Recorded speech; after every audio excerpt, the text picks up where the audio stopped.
Bab 1016. Hu Qingfeng menatap dingin kedua pria berbaju hitam yang memegang situ, dengan tubuh sedikit membungkuk, dengan kuat mencubit gagang pisau, membawa dua pisau, terengah-engah, dan tidak menjawab untuk beberapa saat, karena saya tidak tahu bagaimana menjawab percakapan. Mereka berdua percaya pada kematian hari ini. Buang pisaunya. Pria berpakaian hitam yang memegang pisau dan menatap leher situ melihat bahwa Hu Qingfeng tidak menanggapi, dan berteriak pada Hu Qingfeng dengan dingin, "Letakkan pisaunya, kalian berdua tidak akan mati, kalau tidak aku akan benar-benar melakukannya." Saat berbicara, ujung pedang di tangannya menekan daging leher situ lagi, dan jejak darah merah bocor dari ujung pedang, mengalir ke kerah situ di sepanjang hujan. Tenggorokan Hu Qingfeng bergerak dan melihat ke arah situ tanpa berbicara, karena dia tahu bahwa jika dia meletakkan pisaunya, dia dan situ dapat hidup, tetapi integritas dan integritas keluarga Hu mereka yang akan mati. Hall Master. Situ tertawa tiba-tiba saat ini, dan berkata dengan tegas kepada Hu Qingfeng, "Jika kali ini Anda dapat melarikan diri secara kebetulan, pergi ke ibu kota untuk mencari perlindungan dengan Tuan He. Anda hanya dapat aman di sisinya, dan saya dapat yakin bahwa saya akan kehilangan orang tua saya di masa depan. Setelah membebani kudamu, ingatlah untuk menjaga dirimu baik-baik. Saya anggota Yan Kaotang dan tidak pernah berlutut." Begitu suara itu jatuh, dia tiba-tiba menggunakan kekuatan penuhnya, lehernya meronta ke depan, dan dengan tawa kecil, belati tajam itu segera menghunjam ke tenggorokannya, darah mengucur dari pedang, tetapi wajahnya tidak. Dengan sedikit rasa sakit, sebaliknya, dia menatap Hu Qingfeng dengan senyum di sudut mulutnya, matanya dipenuhi dengan kelegaan, karena dia melihat harapan pelarian Hu Qingfeng. Hanya ada 4 orang yang tersisa saat ini, dan semuanya sudah terluka. Selama Hu Qingfeng mengertakkan gigi dan bertahan di masa lalu, maka Hu Qingfeng bisa melarikan diri dengan lancar. Selama Hu Qingfeng bisa bertahan, dia tidak akan pernah mengerutkan kening bahkan jika dia akan hancur berkeping-keping. Ketika Hu Qingfeng melihat pemandangan ini, tubuhnya tiba-tiba bergetar, pupilnya melebar seketika, mulutnya terbuka dan dia ingin berteriak, tetapi dia tidak bersuara. Kedua pria berbaju hitam yang memegang situ tidak menyangka situ akan membuat pilihan seperti itu. Mereka semua sedikit terkejut, tetapi melihat tubuh situ dengan cepat menjadi dingin. Jejak ketidakpedulian langsung muncul di mata mereka, dan mereka mengikat leher situ. Pedang di Zong ditarik keluar, dan situ dibiarkan jatuh ke dalam air. Kedua pria berbaju hitam di belakang Hu Qingfeng mengambil keuntungan dari upaya linglung Hu Qingfeng, melengkungkan tubuh mereka, dan menyerang Hu Qingfeng lagi. Karena tanahnya penuh dengan genangan air, gerakan yang mereka lakukan saat menginjak genangan air menarik perhatian Hu Qingfeng. Tapi Hu Qingfeng tidak menoleh ke belakang, melihat ke situ yang jatuh ke air, dan berkata dengan ringan, "Jika saya bisa bertahan, saya pasti akan membalaskan dendam Anda."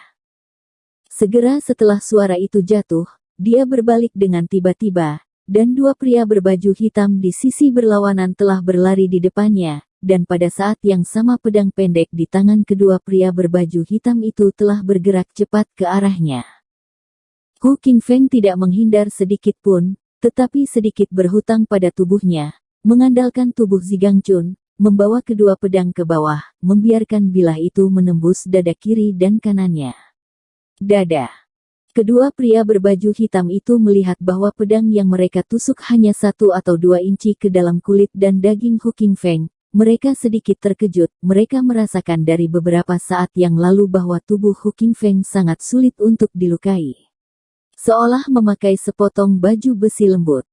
Namun, keduanya tidak punya banyak waktu untuk terkejut, karena dua pisau di tangan Hu Qingfeng telah ditusuk dengan akurat ke perut mereka dan keluar dari punggung mereka. "Bajingan, kamu tidak pantas untuk hidup di dunia ini."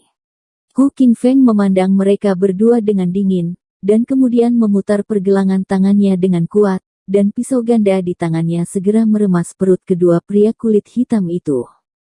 Kedua pria berbaju hitam itu gemetar, memuntahkan seteguk besar darah, dan saat Hu Qingfeng mencabut pisaunya, tubuh mereka langsung jatuh ke tanah. Iya. Pada saat ini, kedua pria berbaju hitam itu juga meraung dan bergegas menuju Hu Qingfeng. Hu Qingfeng menoleh, tersenyum jahat pada mereka berdua, menendang kakinya, dan menyerang mereka berdua.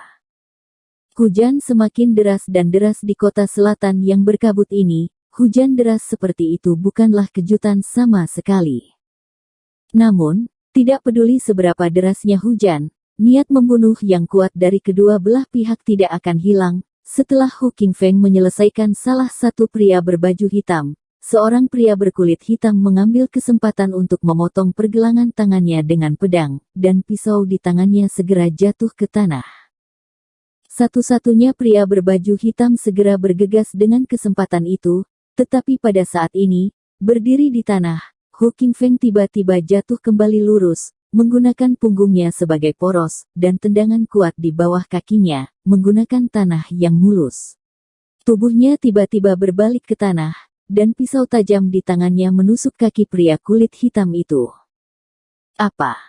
Pria berbaju hitam tertangkap basah oleh gerakan tiba-tiba Hu Qingfeng. Dia hanya merasakan sakit dan kesemutan di kakinya. Tubuhnya bergegas ke depan tak terkendali, dan dia langsung jatuh ke tanah. Mata Hu Qingfeng cepat, dan dia meraih pakaian pria berpakaian hitam itu, dan membanting bersamaan dengan inersia dari pria berpakaian hitam itu jatuh ke tanah, dan kemudian menekan tubuh pria berpakaian hitam itu, memukul kepala pria berpakaian hitam itu dengan pukulan yang kuat. Namun, karena pergelangan tangan kanannya terpotong dan kelelahan fisiknya sangat parah, kerusakan dari pukulan ini sangat kecil, dia segera mengganti tangan yang lain dan menghantamkannya ke arah wajah pria berbaju hitam, tetapi pria berbaju hitam. Tiba-tiba dia mengulurkan tangannya dan meraih tinjunya. Hu Qingfeng tidak memiliki energi untuk melepaskan tangannya saat ini, dan hanya membanting tubuhnya ke bawah dan membanting kepalanya ke kepala pria berbaju hitam itu. Ledakan. Setelah kepalanya membentur kepala pria berbaju hitam, kepala pria berbaju hitam itu juga menghantam tanah begitu keras sehingga pria berbaju hitam itu sedikit bingung untuk beberapa saat, tetapi tangannya masih menggenggam tangan kiri Hu Qingfeng dengan kuat. Hu Qingfeng menabrak pria berbaju hitam itu lagi di kepalanya, lalu membuka mulutnya lebar-lebar, dan menggigit leher pria berbaju hitam itu dengan keras. Retak.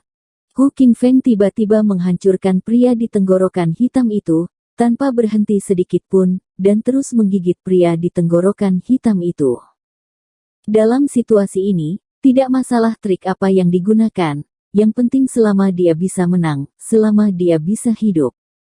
Baru setelah dia merasakan bau darah dan kehangatan yang kuat keluar dari mulutnya, Hu Qingfeng melepaskannya, mengangkat kepalanya, menyeka mulutnya, dan terengah-engah. Pria berbaju hitam di bawahnya menekan tenggorokannya dengan keras, matanya melebar, dan tubuhnya mengejang. Sekarang ancaman terakhir telah hilang, Hu Qingfeng tidak peduli untuk mendapatkan kembali kekuatannya. Jadi dia terhuyung-huyung berdiri di tanah dengan tangannya, siap untuk pergi dari sini.